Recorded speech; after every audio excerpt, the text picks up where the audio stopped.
Okay, so it will surprise you, or maybe not, but it's shocking me that people in this time and age are still Googling and asking ChatGPT or any form of AI what their dream means. And I find that very absurd, especially because we're in a time where there's just so much deception, and it's going to get worse.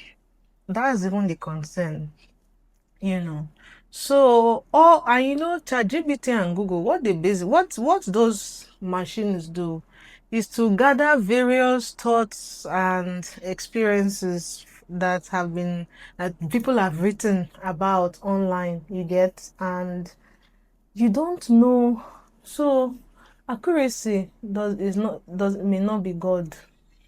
That it is correct doesn't mean that it is God. Yes, I know that this thing I'm saying scandalizes a lot of people. That something is accurate, correct, and on the point doesn't mean that it is by the Spirit of God that the person is telling you those things. Familiar spirits are real. And there are people who will go to the grave not knowing that familiar spirits have been accompanying them right from when they were born. You know, you have household familiar spirits, you have familiar spirits you picked up through friends.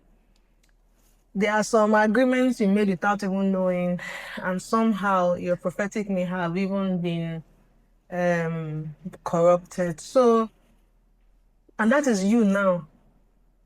And somehow, I can't think of anybody who can say 100% this is where I am. You always have to go to God to find out exactly, Lord, please, like Psalm 139, check my heart. Is there any wicked way in you? With that being said, so when you go to Google and ChatGPT, what you are doing is you are opening your soul and your spirit to all sorts of vistas. So people who are saging, people who are doing all sorts, astral projecting and stuff, you know, anybody that is not getting revelation through God is doing it through something or someone. And you may say, oh, but you don't believe in those things. You're only asking for the interpretation. The truth is, when you do that, you have transacted.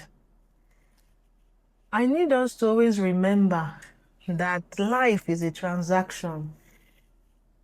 Things are more spiritual than they are physical. So when you open up yourself to